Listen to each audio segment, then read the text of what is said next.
Hello mga kapupo, dahil naka 1M na tayo, tama na po yun.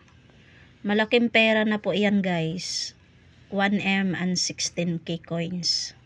So ibagsak na natin yan sa dami account natin, sa main account. Ayan, so nakita nyo konti lang yung friends niya, no? 10 friends lang meron siya. Level 24 na, 10 friends, ayan, 48 follow. Medyo marami-raming followers. Ewan saan nakuha niya yung followers. Siguro kasi guys, kapag nagtitrade ako, ang daming taong nagpupuntahan kaya pinafollow siya. And then ayan, may visitors. Tingnan niyo yung points niya. Madalang ko yan nilalamanan ng points kasi. Kasi dami account lang naman to eh. So 10 friends, ilan lang yung friends niya. Ayan. Si Pia Agency, si Mary Grace, ayan, puro lang po members halos ng agency. So ito yung main account ko. Oy, 10 minutes active. Bakit? Wait lang. Bakit hindi siya active? Nag-ano yata? Oo nga. Nag-live in.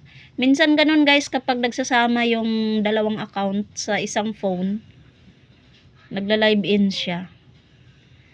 Ang nakagandahan lang, hanggat may tao yung PL mo, buhay pa rin siya. So off cam. Ayan na. So i-back lang natin. So mananatiling buhay yun. Ito, pupuntahan na natin. Ayan. Nag-live in siya kanina, no? Huwag mong ibigay, naka-charge to. I-charge nyo muna yan. Charge nyo muna. Teka lang, i-trade ko lang to. Inaantok na rin ako eh. So, ibagsak na natin yung 1M natin, guys. Wag na tayong mag-attempt na mag-spin pang muli. Dahil babawiin yan. So, wala namang ibang 1M dito, kundi yung Love Planet. Na i-trade ko na yan. Goddess Arrival. Madalas yung Goddess Arrival. Tinitrade ko. Forgiveness, Yacht. Yun lang. Magandang effect ng yate eh. Kaya yate na lang ha. So double check natin ulit ang babagsakan. Baka mabagsak sa iba. And then yate. Yate. Asan ka na yate?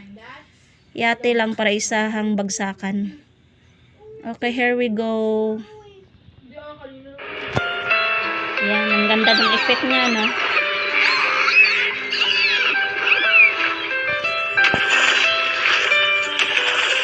Ayan, pangarap ko din guys na makatrade ng super ship. 5 million yun, super ship. Nanalo akong 5 million sa Ocean, pero hindi yung isahang laruan yun. Isang araw akong nanalo pala, pero hindi yung isang laruan. Ang gulo ko, no?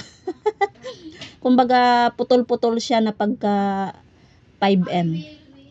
Ayan, ang daming taong nagsidatingan. Nagtitrade lang naman ako. Akala nyo may fireworks na pinapalipad, no? Ganun na kasi ngayon eh. Bagong update ni Popo, kapag nagtitrade ka, agad ka, ay, may nagkamali ng hagis, puro beer. Hala, puro beer ang hinagis. Ano yan? Naglag yan ba? Puro beer guys, oh. Pansin nyo? Times 7. Naku po. Puro gift na yung hinagis niya. Dapat lucky gift yun para may balik. Sorry. Di ko kasalanan yan. Pero alam nyo guys, kapag may nag-claim sa akin na pwede ba daw ibalik yung wrong drop nila, binabalik ko naman. So yun lang. Thank you for watching. Nanigurado na ako, tinitrade ko na yung 1M ko. 100k lang po puhunan nun.